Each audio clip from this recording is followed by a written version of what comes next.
Você conhece o ambientalista melancia? Não? Pois bem, eu te explico de forma bem simples. O ambientalista melancia é verde por fora, mas é vermelho por dentro. Em outras palavras, é um indivíduo que finge se preocupar com o meio ambiente, com causas supostamente ecológicas, mas que no fim das contas tem mesmo um coração socialista, ansioso por ver o crescimento cada vez maior do controle do Estado sobre cada aspecto de nossas vidas, sobre cada aspecto mesmo.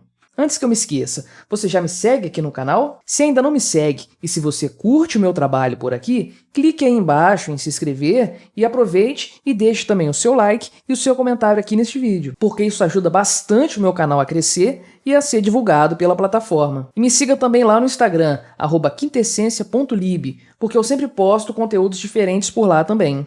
Todos nós sabemos bem que aquele pensamento socialista tradicional ruiu junto com o Muro de Berlim. Como tudo que acontece lá fora chega com algum atraso aqui no Brasil, durante os anos 90 ainda era comum nós ouvirmos todo aquele papo de luta de classes, proletariado, burguesia e coisas do gênero. Aquele esquerdismo com cheiro de naftalina que você sabe muito bem como é que funciona. Bem, como eu mencionei, esse papo de que a revolução do proletariado tem alguma chance de funcionar desabou completamente com o fim da União Soviética, embora, por incrível que possa parecer, tenha resistido bravamente a diversas catástrofes comunistas, como o regime do Khmer Vermelho no Camboja nos anos 70. Aqui no Brasil, porém, essa história de esquerdismo revolucionário foi deixada de lado, especialmente quando um Lula completamente repaginado venceu as eleições em 2002. É claro que, vez ou outra, ainda vemos resquícios dessa arqueologia ideológica em alguns membros mais hardcore da esquerda. Outro dia mesmo, teve uma manifestação pedindo o impeachment do Bolsonaro aqui na minha cidade, coisa de meia dúzia de gatos pingados. E um deles, um militante um pouco mais exaltado, gritava em seu megafone a emblemática frase: "Aceite a luta de classes antes que a vida passe". O fato é que a esquerda percebeu que não dá mais para se apegar às raízes marxistas de seu discurso.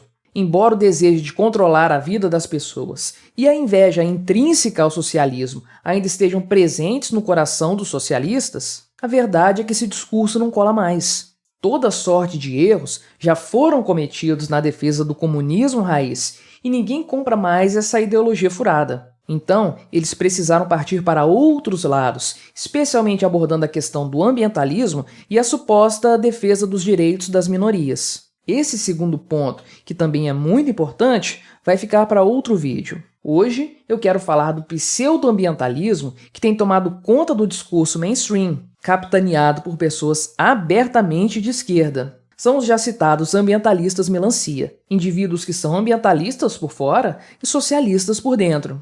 Nos tempos recentes, o nome mais conhecido talvez seja o daquela criança meio esquisita, a Greta Thunberg. Bem, se você acha muito estranho uma criança, e sim, ela ainda é uma criança, ter espaço para falar na ONU, How dare you?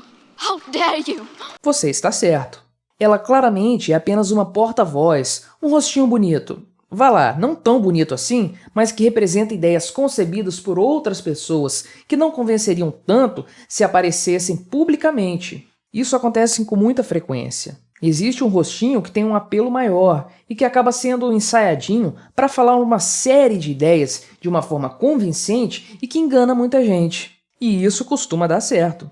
No caso específico do ambientalismo, geralmente se bate na tecla de que nós devemos ser capazes de viver nossas vidas sem comprometer a sobrevivência das próximas gerações. É o que costuma se chamar de sustentabilidade. É por isso que a imagem da citada Greta Thunberg tem o seu apelo. É uma jovem que supostamente tem o futuro ameaçado por causa das ações das presentes gerações. É claro que o ambientalismo surgiu muito antes da Greta, décadas antes. São famosos os casos dos alarmistas, supostos especialistas que diziam que algo de muito grave aconteceria caso nenhuma atitude a nível global fosse tomada. No início, os profetas do caos diziam que haveria um aquecimento global, ou seja, um súbito aumento de temperaturas que levaria ao derretimento da calota de gelo polar, com consequente aumento no nível dos mares, fazendo com que cidades litorâneas ficassem submersas e causando a miséria de centenas de milhões de pessoas. Como obviamente nada disso aconteceu, os alarmistas mudaram o discurso. Agora, eles passaram a falar das mudanças climáticas, um termo muito mais abstrato que torna muitas de suas profecias autorrealizáveis.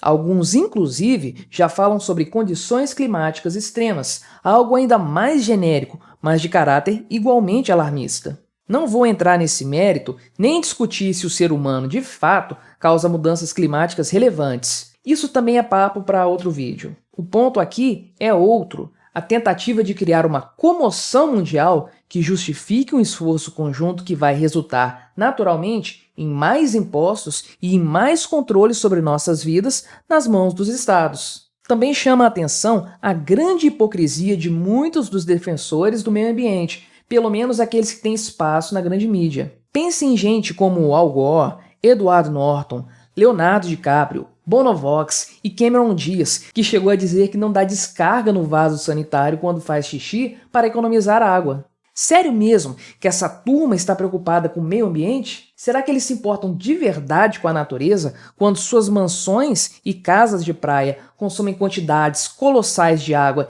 e energia elétrica? E quando seus iates e seus jatinhos particulares poluem mais o meio ambiente do que qualquer automóvel que um pai de família usa para ir ao trabalho todo santo dia? O padrão de vida luxuoso que as celebridades levam apenas contribui para diminuir a já pequena credibilidade desses ecoambientalistas. É claro que nós sabemos que, no fundo, eles estão apenas fingindo, encenando virtude. Eles não se preocupam com nada, querem apenas uma imagem mais positiva. Mas isso também nos faz perguntar: será que todos os outros ambientalistas melancia também não agem de forma parecida? Afinal, qual é a finalidade de todo esse esforço por parte dos eco-esquerdistas? Naturalmente, como tudo que os socialistas fazem, a ideia é colocar mais poder nas mãos do Estado e nos controlar cada vez mais. Neste caso específico, do ambientalismo alármico catastrófico, a questão é ainda mais séria. Estamos falando de uma possível coordenação mundial com vistas a aumentar absurdamente o poder dos burocratas, ao mesmo tempo em que aumenta-se o controle sobre cada aspecto mais básico da vida dos indivíduos. Você duvida? Então, vamos enumerar algumas das soluções propostas pelos atuais ambientalistas para resolver o problema das mudanças climáticas. Um dos mais excêntricos é certamente a questão alimentar. Muitos estudos feitos por especialistas dizem, por exemplo, que a humanidade deve comer menos carne para evitar o aquecimento global. Alguns, mais animados, até apontam para a possibilidade de os seres humanos comerem insetos, porque esse consumo seria mais sustentável. Há também pressão para que os transportes humanos sejam repensados. Automóveis movidos a gasolina e óleo diesel são danosos ao meio ambiente, devendo ser abandonados. Os carros elétricos do titio Elon Musk, sim, aqueles carros de Minecraft horríveis, são apontados como solução, não obstante a energia elétrica utilizada para movê-los seja gerada pela queima de combustíveis fósseis, o que basicamente os transforma em carros movidos a carvão. Outros mais exaltados desejam que a humanidade volte a se locomover por carroças e que as pessoas utilizem bicicletas, patins e outros meios de transporte de baixa velocidade e alcance. Aviões, nem pensar, eles são altamente poluentes. Esses só estão liberados para as celebridades e políticos que cruzam os ares para frequentar suas reuniões para falar, é claro, sobre ambientalismo.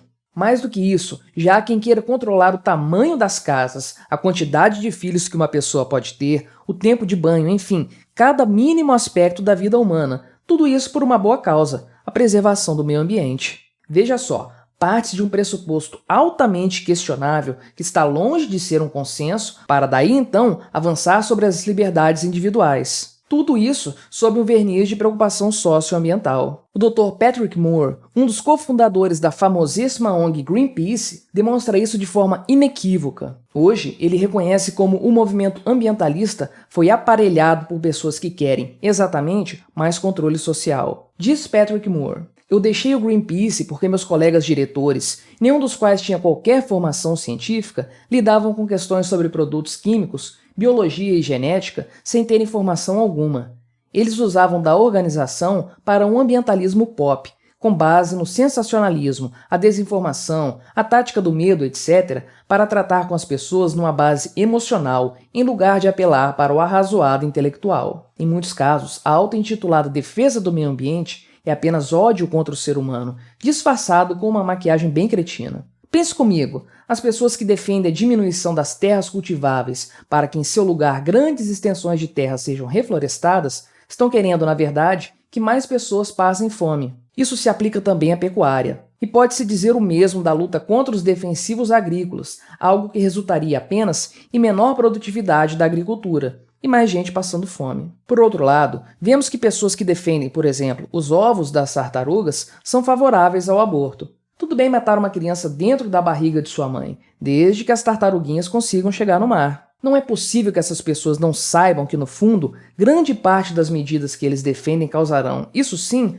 muita miséria e sofrimento às pessoas. Na prática, o ambientalismo esquerdista é, em grande parte, uma baita falta de empatia pelos semelhantes humanos. Cuidar da natureza é importante. Cuidar do meio ambiente é fundamental. Nós precisamos dele para viver. Contudo, colocar o cuidado de algo tão importante nas mãos do Estado é um erro dos mais graves. Isso levará apenas a mais violência contra as pessoas, ao mesmo tempo em que o próprio meio ambiente não será preservado. Pense nos maiores desastres ambientais e você verá que eles aconteceram justamente pela pesada intervenção do Estado. O Estado não resolve problema algum, ele apenas cria novos problemas. E na questão ambiental, a coisa não é diferente. Toda vez que você vir um ambientalista melancia pedindo por um esforço global contra as mudanças climáticas, você pode ter certeza, ele está pedindo por mais Estado na sua vida.